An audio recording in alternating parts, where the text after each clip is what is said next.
So, Hare Krishna, this is part 2 of chapter 14, which is entitled The Three Modes of Material Nature. And we are going to read more about what is it that binds us in this world. We want to be liberated. And we've read in the first reading of this chapter is that Krishna defines these gunas, it's called Sanskrit, or these modes, these ropes that tie us to this world. And there are three natures. One is goodness, one is passion, and one is ignorance. And these are the mechanisms by which this world is created. Why? Why are we bound here? Because they facilitate just what we wanted. Our rebellious nature was that I want to do it my way. So here we get the opportunity to do it our way, or at least think that we're doing it our way.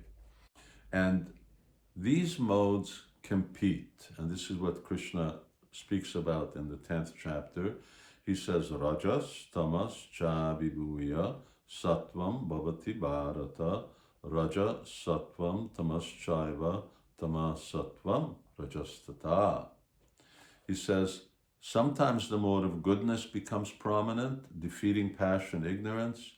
Sometimes the mode of passion defeats goodness and ignorance. And at other times, ignorance defeats goodness and passion. In this way, there's always competition for supremacy. So these modes are active, they are dynamic, and they're actually being manipulated by superior beings. How is, for instance, the mode of goodness dominant? Well, early morning. You get up early in the morning. There's a certain type of peace and tranquility in the air. That's the influence of goodness. And this is actually the ideal time for practicing yoga and sadhana. Yogis get up early in the morning. Why? Because goodness is prevalent and therefore it's conducive for their practice. Later on during the day, passion takes hold. Everything starts to move in the world. People get very active. It's like in a whirlwind. And then at nighttime, then things become darkness, not in the sense of just that it's dark because the sun's gone down, but it's dark because that is what people become more entangled. It's a time for sleep, it's a time for intoxication, it's a time for going out, it's a time for disco and so on, but these are the activities of darkness, and that is because that is when the ignorance becomes most prominent. So these modes compete and they're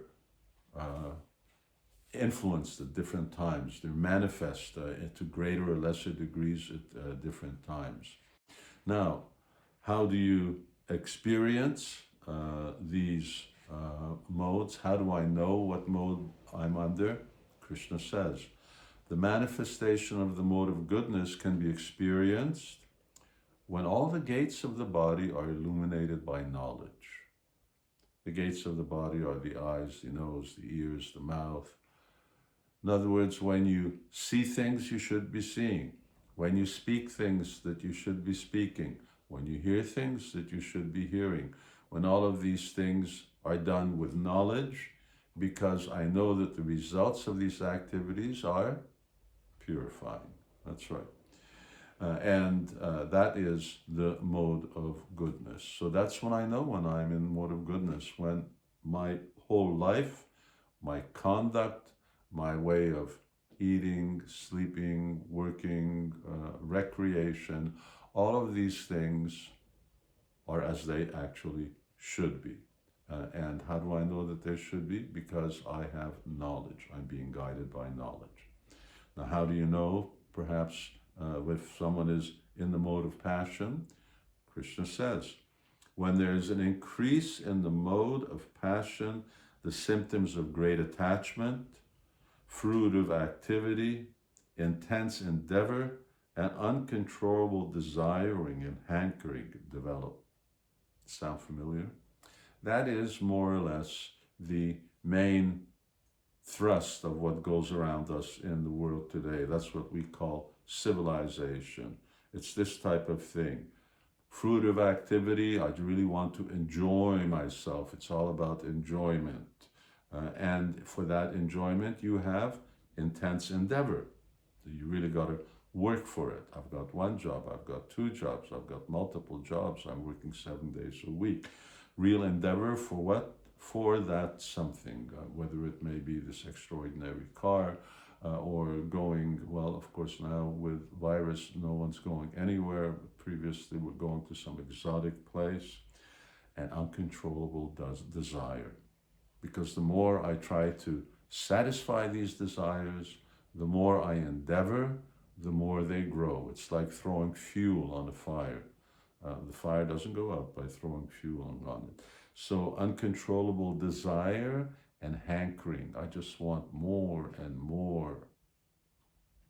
And the result of this comes for an increase in the mode of ignorance. Krishna points out. And how will we know? How can we judge that I'm actually under the influence of ignorance? He says, when there is an increase in the mode of ignorance, darkness, inertia, madness, and illusion are manifest. When illusion, I do harmful things that are harmful to me. I mentioned, for instance, the disco earlier. Let's take drugs, drink alcohol, do all kinds of things that are ultimately spiritually detrimental, materially detrimental. This is the increase in the mode of ignorance. And we will find these pushings, these urges to these activities.